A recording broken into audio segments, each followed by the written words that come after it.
Well, hello everyone, and welcome to this little tutorial on painting green leaves. So I recently was doing a workshop at the Scottsdale Artist School, and I was helping my students in the class paint leaves and paint lots of flowers. It was a lot of fun. So one reason I wanted to do this video was just to get the brush strokes more, and sort of how do you add a highlight to a green leaf. So there's different types of leaves. This is just a variety of leaves here that I brought up on. This is just some picture from Google. And as you can see, there's just different colors of green and shapes. I'm just gonna cover some of the main ones I paint. So like eucalyptus leaves, tulip leaves, daffodils, sunflowers, pansies, and I'm going to cover a few of those so that you can kind of practice on your own time some of those brush strokes and some of the colors. And then lastly, I'll just go over kind of how to add a highlight to the leaf, and warm and cool highlights. Warm colored highlights, cool colored highlights for flowers. So I'm just going to start off with a larger brush to show you. This is a number 8, and because I'm working on this is just some canvas paper, I'm just going to do a small version, but basically I want to show you kind of more the brush stroke of a tulip. A tulip leaf. So I'm going to I've put out some basic colors for this: white, viridian green, sap, cad yellow light, yellow ochre, some cobalt, some orange, some permanent magenta, and this is just a little dab of alizarin, so if I need to darken the green, I can do that. Maybe to start, what I'll do is I'll just do a little wash of this permanent magenta in the background, just so we have something kind of to contrast our leaves. And it's harder to, sometimes show the values or the highlight when you just have a white background. So if we're doing green, why not just throw some purple down there for fun, just to kind of have something to contrast with the green. And you could throw a little bit of that viridian in there, just to have something going on that kind of looks natural already. So get your imagination going. And I just want to thank everyone who's tuning into this YouTube video for all of the kind comments that you do to encourage me to keep posting. I'm really thankful for those, and I just want to thank all of you who have taken the time to hit the like button, and just for all of you who have given me those comments in the comment area. It really helps me to know that you're enjoying the videos, and it gives me motivation to make more. So just thought I'd let you know that I do read them, and it really makes a difference. Makes my day. So I'm gonna get some sap, and I try to always make a brush stroke that shows the sort of the easiest, clearest way to show that object. So if it's a tulip leaf, I'm going to take a second and look at that leaf, and it's just like in this picture, you see there's like veins coming from the main vein. I'm going to always look at that before I go and paint something. I'll take a good look. Even if I'm not going for super hyper realism, I will always pay attention to what's going on so that I can capture something of it that looks genuine, even if I'm not going for the whole thing to be a photo replica. I want to show something of it. So here we go. So a tulip leaf is very long and then it has curves and waves. So depending on the leaf, I'm working kind of from memory right now. I will put my brush down and apply pressure, and then if the leaf takes a little bit of a curve, like so many of them do, I'll push down some more on my brush, and then I'm going to kind of release my brush and twist it at the end so that I get that nice, you know, sort of shape. And then I can come back and get, let's just add some yellow ochre to that mix. And I'll scoop some of that up, and I can come along the edge like this and kind of put in a lighter stroke just to show that. And if it isn't light enough, get a little bit of, and it all depends on your reference photo, but usually there's sort of a warm side and a cool side to the leaf. So you'll have that warmer inside, and then you'll have that cooler outer part of the leaf. So I could get a little viridian and white and add it to the mix.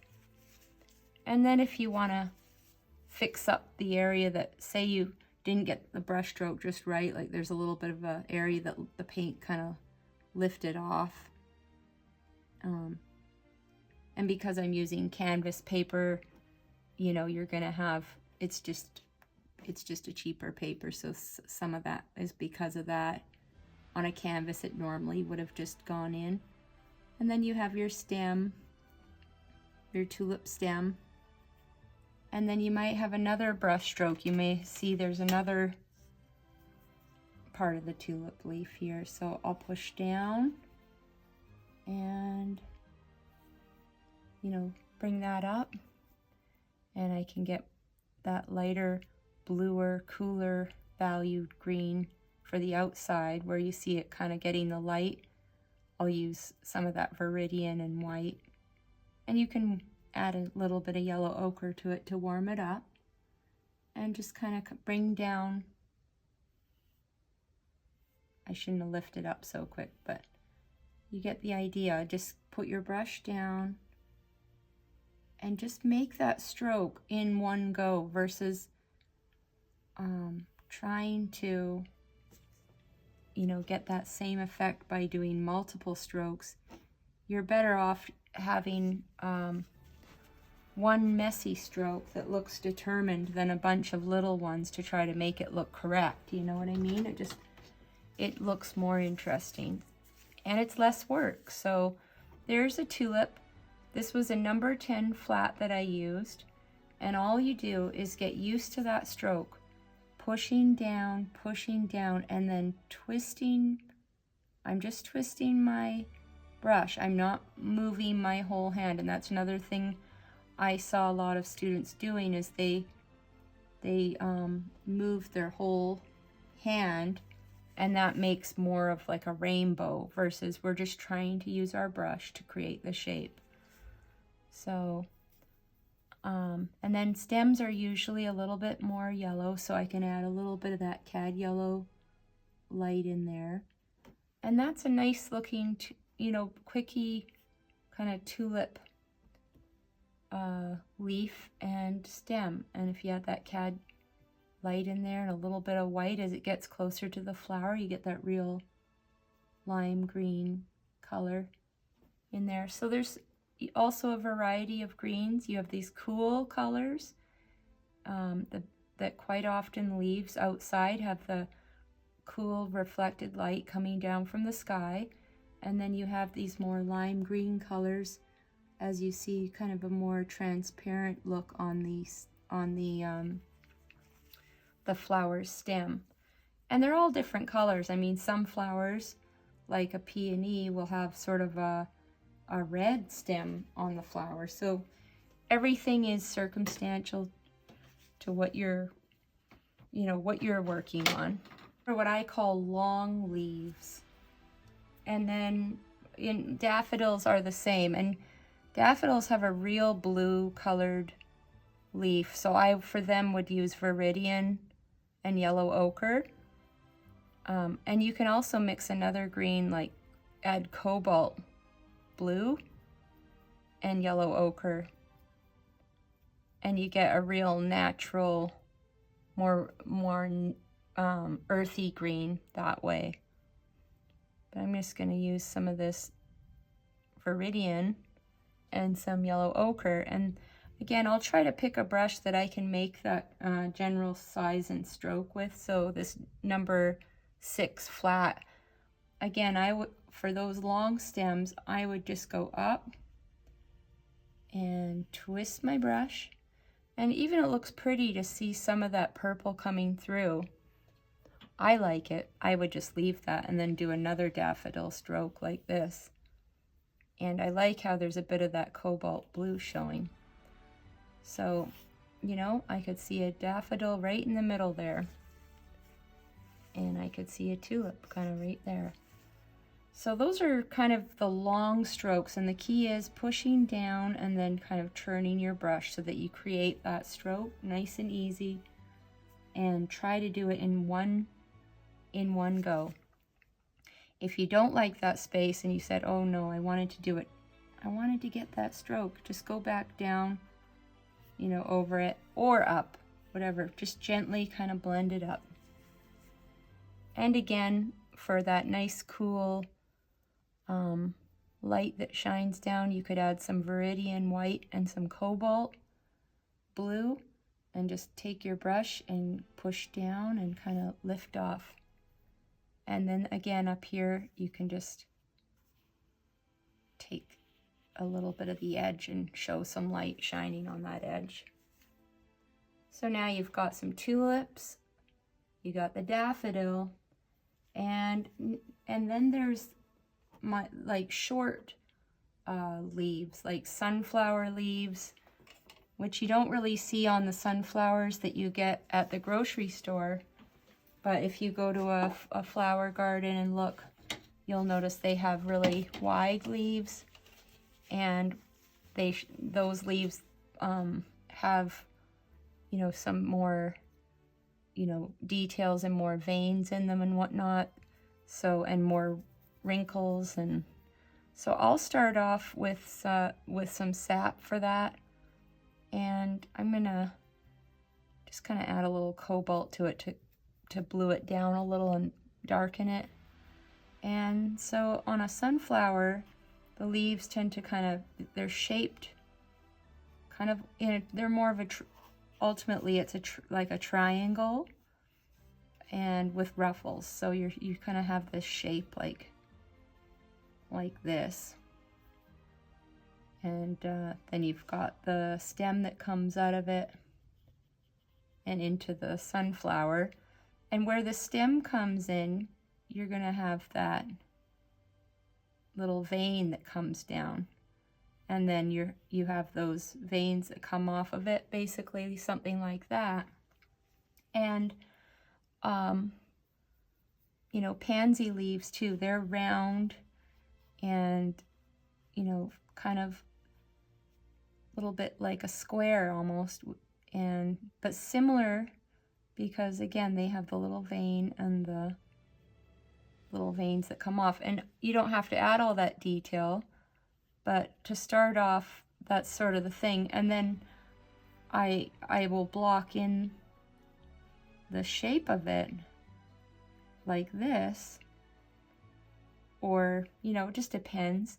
But if I was just drawing one, I might start off like that and then switch to a smaller brush like this number 6 flat and get some cad yellow light. And again, I'm going to look at that leaf, and I'm going to see that the vein comes down the middle like this. And I'm not saying you have to paint it with all that detail, but you can take a little, your brush stroke can make the marks for you. So you can put a few of those lighter brush strokes coming down, and then maybe say the sun's up here and it's all that's nice, you know, warm sunny light coming down on the side of that leaf. And then maybe on this side you have the shade hitting the leaf, so I might go with some viridian and a little bit of cobalt sap, cobalt, something to make a real greeny, rather bluey green. And then I'll bring that same brush stroke down, and that's sort of what, you know, a good shadow color, so that cobalt and viridian or cobalt sap and a little bit of white there. One's in the sunshine and one's on the side. And say I really wanted to get a highlight on there, I could add some white and some, you know, yellow ochre, but I would never put just white on there because it would look too icy, too cold, and take away, you know, just desaturize the color. So I'd take something lighter and, you know, like a lighter green with some yellow in it, and I could put a little bit of a highlight there. But don't put white because it just kills it. I saw a lot of new people who are new to painting take white. Even if I'm trying not to do it, it's hard because I'm just going to show you how bad. So these highlights are part of the leaf and they look warm, but if you go and put like a pure white, it's just, it's either the leaf would be so shiny to have pure white all over it, but it starts to just look odd because it's showing kind of like a whole different thing. It's something like frost or ice to me. So never make icy highlights. So take that off. And even taking it off looks so much better because it's blended with the green below at least.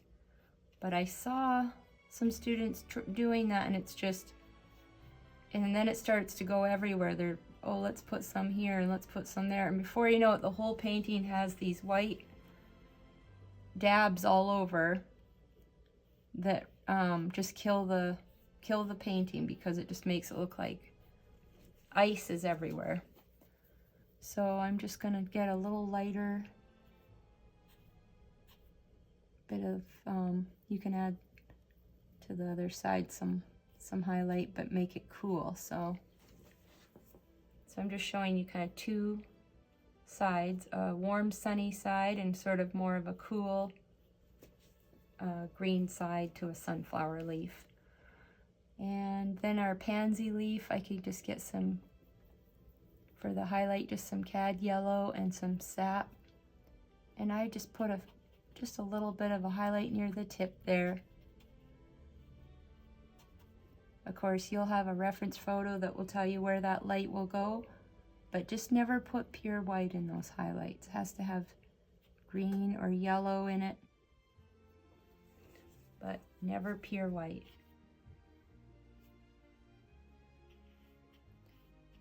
And so the basic idea is to go, when you're painting leaves, is take a look at those veins, the direction they go, and then you can pay attention to whether it's a real cool green or a warmer green. So cooler greens are the ones we added the cobalt blue, or using viridian green is a lot cooler than sap. Viridian has a lot of blue in it. And yeah, just pay attention to what kind of brush stroke could I make that leaf, you know, quick and easy with if I'm going to paint something kind of loose. And that's the idea. And you can always go in and put in a little shadow using some sap and a little bit of alizarin. You could put in a little shadow here and there. But that's kind of the idea. You can go in and put some shadows in your leaves, and basically that's kind of it.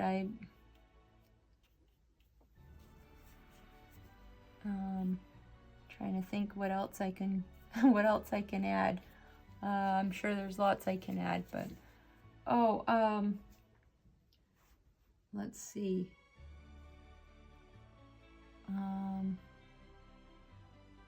Yeah, for green leaves, I would say, yeah, and just looking at brush strokes, I would say that that's probably all I'm going to talk about in this lesson.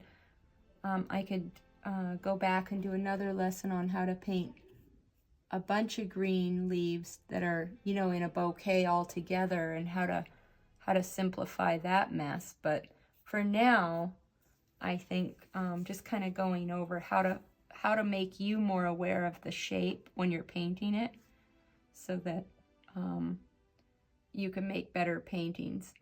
And also, I guess one other thing is, because it's kind of nerve-wracking when you're starting out to, you know, okay, I'm going to make this long brush stroke.